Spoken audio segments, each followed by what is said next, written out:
Hi guys, good morning. Naka-ready na yung gagamitin ko sa ng grass cutter. Mag-grass cutter ako doon sa sitaw doon dahil kahapon nag-spray ako, nakita ko yung ibang tudling natabunan na ng baging.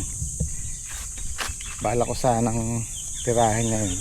Kaya lang kailangan ng Gem Squad ng ng pataba. Galing ako sa Agri Supply doon sa Gawin Pampanga. Wala akong nakitang pilpos. So pupunta ako dito sa San Antonio. Papalipas lang ako ng oras, medyo maaga pa kasi mga alas 7 punta ako dun. Wala pa alas 7, taas na ng araw. Nagbabasa ako ng comments kagabi, maraming naghahanap sa buong grupo, lalo na yung Gem Squad. Ganito po kasi ang nangyari, simula December nag-decide sila na maglabas gastos hati. Siyempre gusto rin nilang kumita ng mas malaki, so pinayagan ko sila. Gusto ko rin silang kumita dahil yan, kagaya nito, binigay ko sa kanila tong sitaw na to, saka yung talong nila, tapos yung ampalaya sa farm 1. So nabukod sila kumbaga. Siyempre iniisip ko rin, gusto ko rin silang kumita ng mas malaki, lalo na pag tumama sa ampalaya. Sana tumama sila, tumama kami. Actually ito hindi na nila masyado naasikaso, ayoko silang puwersahin. Kaya ako minsan kumukuha ko ng obras, sila JP, kami ang nagtatrabaho dito. Kaya medyo hindi sila nasasama sa video, sobrang busy. Pero malapit na silang matapos doon, kaano maasikaso na nila to. Yan, kung paminsan-minsan si Henyo nag-aasikaso, kahapon nagpatubig siya at saka nakapag-spray. So pasensya na po kayo kasi gusto ko ring bigyan ng magandang opportunity ang Gem Squad, kaya hindi naman ako nakakapasyal doon dahil nakapokus ako dito sa sitawan. Kailangan po kasi natin ang kasunod na ma-harvest dahil siyempre bayad yung lupa, nagre-renta lang tayo. Kaya dito ako nakapokus, lalo na sa sitaw. Palaos na yung talong ni Dake, palaos na yung sitaw niya, so wala nang kasunod. Ito lang inaasahan ko ngayon, tong sitaw na to. At ulitin ko, kung alin man sa dalawang mawala, medyo mapipilayan ako, yung farming at saka yung YouTube. Alin sa dalawa na yan, napaka-importante sa akin. Kaya hindi pwedeng magkahiwalay, hindi pwedeng mawala yung isa. Ayan may nakikita na akong bulaklak guys. Ayan yung madamo, bala ko sanang i-grass cutter. Kaya lang magpapataba daw ang Gem Squad ngayon, so bibili ko muna sila ng pataba sa San Antonio. Actually kahit naman ako hinahanap ko yung grupo, yung buong grupo na masaya sa vlog, di ba? Hindi lang doon, masaya sa trabaho. Merong nag-comment, sabi niya parang mali yata yung decision mo na labas gastos sa hati ang Gem Squad kasi nga hindi na sila nakakasama sa video. Gaya po na sabi ko, gusto ko lang din silang bigyan ng magandang opportunity. Ang plano ko sana, bibitawan ko to lahat, tapos kukuha ko ng isang pwesto, kahit mga 4 na hektarya o 3, isang pwesto lang kami soon. Kasi dito hindi na tayo sigurado dito. Meron kaming prospect ni Daki dito sa Gawi dito sana makuha natin. Kahit naman ako medyo napapansin ko, sabi ko matamlay yung, well, hindi naman sa tanim, matamlay yung vlog kasi nga hindi buo yung grupo. Kaya soon guys, gagawin ko ng paraan sa mainam yung sama-sama. Meron silang magandang opportunity at saka isang pwesto lang kami, tapos sama-sama. Kaya maraming salamat sa mga nakapansin. Kahit ako noon ko pa napapansin niya, sabi ko matamlay, kahit ako matamlay ako. Sa mainam yung isang lugar, isang pwesto, sama-sama. Sama-sama together.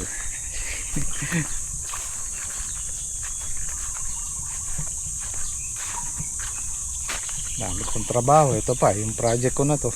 Pinatubigan ko to kaso nagloko lang yung makina. Pwede na sanang tamnan to eh. Konting linis lang sa tudling. Alas 7 siguro bukas na yung agri supply dito sa San Antonio.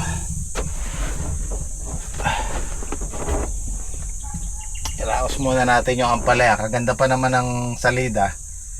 At may mga bunga na. Ayun. Kahusay talaga ni Patrick. Ito nag-chat siya. Sabi niya, kuya, kami na lang po bibili ng pataba. Hiramin na lang namin yung kolong-kolong. Para di na kayo maistorbo. Ayan. Shoutout Patrick. Galing. Okay. Sila na lang pabibiling ko. Ayos. Pwede na ako magbawas-bawas doon.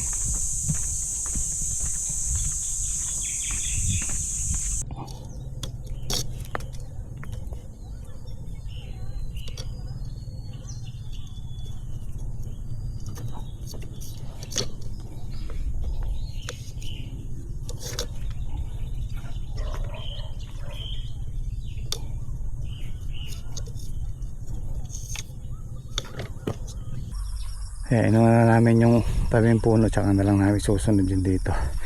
Yan, pwede i-grass cutter yan eh, kasi nandun yung puno niya sa kabila. Ito eh, konting ingat lang din. Andyan yung puno sa gilid eh. Ito, malinis na to eh. Konti na lang pala. Ito maraming baging oh. Tahimik lang ang galaw ni Jimmy Speak, ngunit sa kilos niya respeto'y humihigpit. Hindi kailangan ng yabang o sigaw, dahil sa puso niya lahat ay pantay.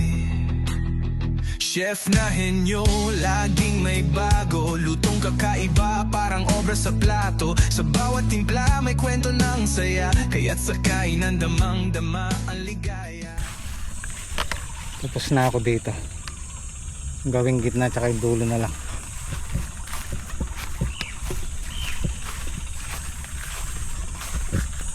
Meron ako nadali, mga 2 puno. Kasi ang nangyari, yung 2 puno, meron kasi mga antanim kasi namin niya, isang linyang ganyan. So yun ang pattern ko. Merong lumabas na bumaba ng konti, yun ang dadadali ko. Konti lang naman, 2-3 puno lang. Nakakapanginayang pa rin, di ba? Kaya pagdating sa kanila, hindi ko masyadong inaano eh. Baka ako, minsan kasi pag di mo na control, sumabit sa makapal na damong ganyan, bumipiglas to, hindi mo makokontrol. So kailangan talaga fear ng hawak mo dito. Tatlo lang nabili namin sinto. Hindi ko masya. Hindi ko masya yung 20 mil. 1950 ay pintos. Tapos yung winner 3150. Ano, tumaas na no. Yung winner magano? 331 na. 3150 ah. 3,000 lang bili ko dati niya. Dati nga 2,800 lang yan eh. Nagpagas ng 100. Ayos na yan. Pag kasya na yan, pag-haluin nyo na lang. Bali lista mo na kanya niya 9,100. Nagpagas ng 9,000 yung per receive. Hindi mo na ito, baray mo na ito ng gasolina. Yan mga anak yan. Sige.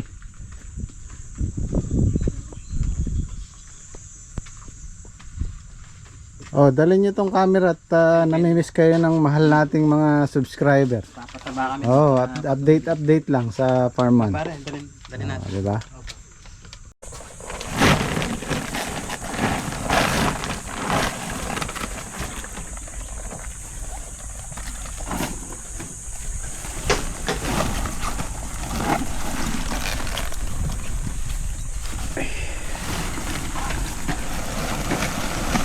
Kaya pag-uwi na naglalako dun. Nakatali sa gaw mali-mali. 20 isang tali.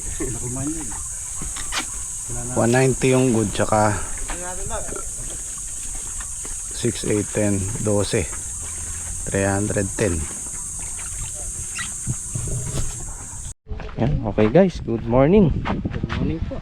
Dito po kami sa Farm 1. Magpapataba po kami ng ampalay. Sabay patubig po para malusaw.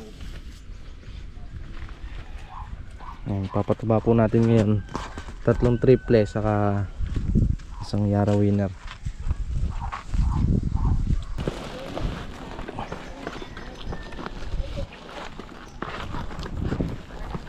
Tahan pare. Diyan mo na lang dyan pare.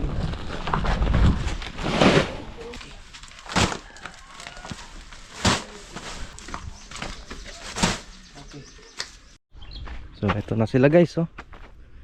Oh. Laki na. Ang dahil na pong bungang ano yan. Maniliit. Oh. Meron na tayong hinihintay guys. Uy, ganda oh. Siguro hanggang Sabado po makakapag unang bali na po tayo dyan. Kabali po namin ng dalawang bali. Dahil ng bunga oh. Maliliit. Sana tuloy-tuloy na to guys. Para meron po tayong hinihintay. Ano, ganda na.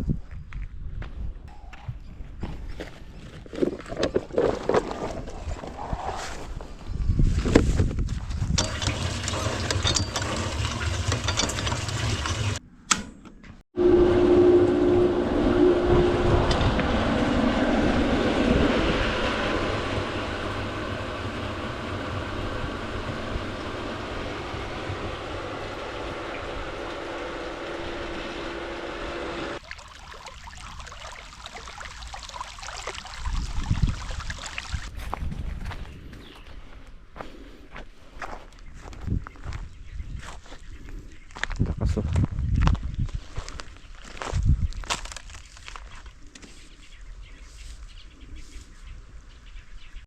Saka po natin sasabayan ngayon ng ano, pataba.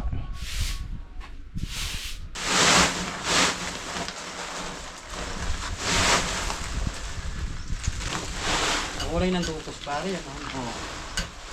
Ito yung magandang kulay to.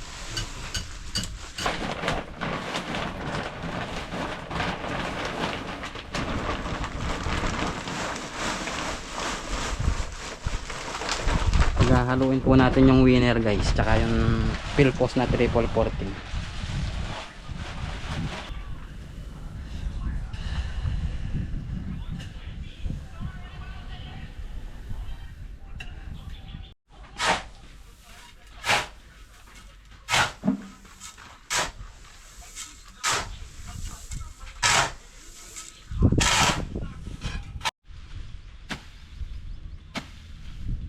Bubutasin po natin yung paglalagyan ng pataba guys, medyo madamo pa po eh.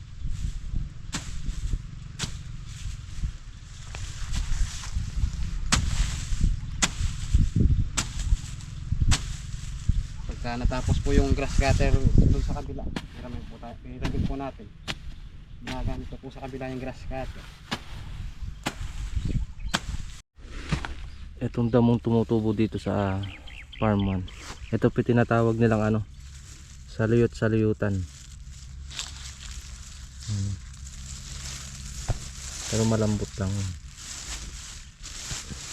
Dali lang grass cutting yan. Makapal dito pare yan, no?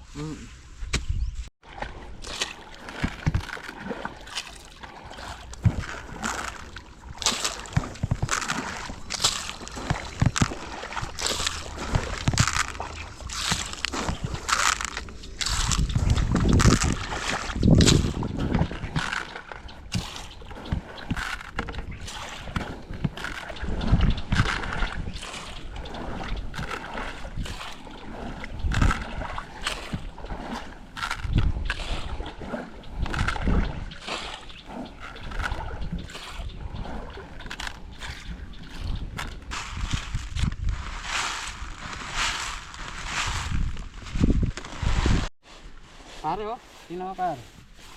Oh, isa, dalawa. Tapos tingnan mo pare ano. Dikit-dikit pare oh. Oh. Ayan oh. Isa, dalawa, tatlo. Sa isang puno lang pare yan. 4. Tapos pang 5 to. Oh. Tapos ito yung sanga niya pare oh. Isa. 6, 7. Oh, 7 pare. Grabe. Tapos dito sa kabila yan. Dahil bunga. Kaya kailangan talaga niyang pataba. Saka tubig. Meron na pong madalang na bunga. Pero ito marami to pare. Oh, pare, sunod-sunod ano. Ito. Mga bungang puno. Sa isang puno, 7 pare. Oh. O pang 8 pa pala to pare oh. Ano? Ang galing eh. Kagandahan kasi sa variety na to guys, kahit hindi pa siya nababali, marami na siyang nilalaglag na sanga. Masanga siya. Di katulad na ibang variety na mestiza sa Catalia. Pag binali mo pa lang siya, saka pa lang siya maglalabas ng mga sanga. Ito, iba to. Hindi pa siya nababali pero kapal na yung gilid niya dahil ng sanga. Sabi po kasi sa amin, yung variety daw po na to panag-ulan talaga. Kaya kung tatanim mo siya ng summer, kailangan niya puro tubig na pare. So, payari na po kami dito sa may bandang itaas, dito sa dulo. Siguro yung sa bungad bukas na lang ng umaga. Sasamba pa si paring Patrick. Sinasadsad na lang to, uwi na rin kami.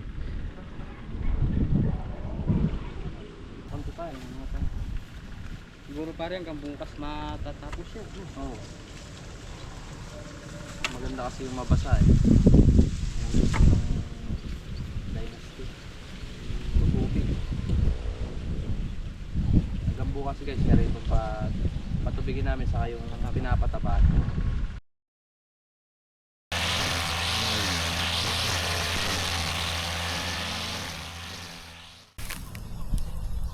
Aray ko. Hindi kinaya guys. Grabe, kala ko matatapos ko. Ano pa, mga ilang tudling na natira.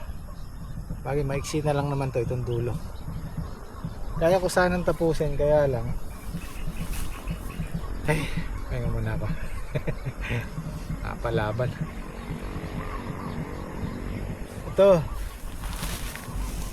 Itong tinatawag namin yung mallet, medyo makulit yan pero kayang-kaya ng grass cutter. Ito, dito ako hirap. Yung ano ba to, sabong-sabungan ba to, ayan o. Diyan hirap yung grass cutter. Yung dito actually hindi ko na tinuloy dahil nakadalawang palit ako ng nylon dito. Saan na ba iniwan ko? Ito iniwan ko. Ayan, hanggang doon lang ako kasi puro ganyan no. Ang hirap, ang tagal bago dyan hirap yung grass cutter. Sandali pudpud yung nylon, tinigilan ko sabi ko hindi ako kailangan mo pang hindi niya kaya. Kaya malinis na yan hanggang doon. Meron lang ako ni siguro mga 5 tudling na maiksi yung natira. Ito pwede na tayong magpataba dito. Ito madali na to dahil yung puno ng sitaw ay nandun sa kabila. So kung kaya ng grass cutter, ito kasi problema. Ayun, ang dami.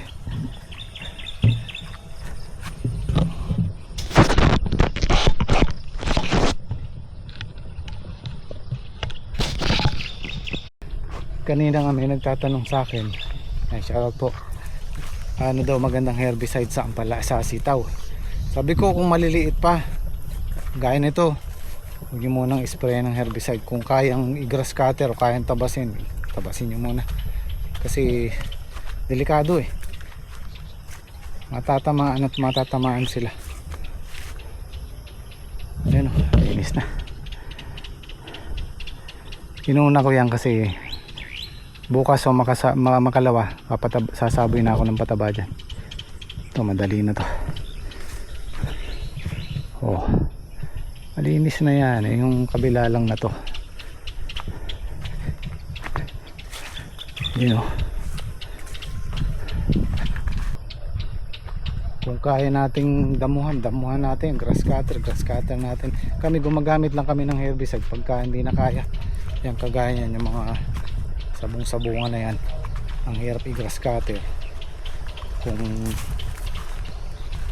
mano-mano naman, magtatagal. So ito, pwede nang sprayan ng herbicide to pag matataas na sila. Ay, buti nga lang, hindi masyadong maano kanina. Mainit yung sikat ng araw pero malakas mahangin. Ay, grabe.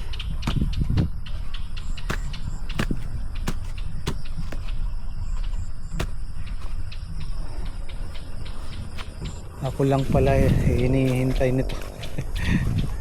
Nagduda pa kasi ako nung sabi ko hindi kaya ng grass cutter. So kailangan ko subukan. Ayun, okay naman. Kaya lang ako nga lang dahil alam niyo na mahirap na eh. Baka madisgrasya. Ako medyo siyempre pakakaingatan natin yan dahil andyan eh.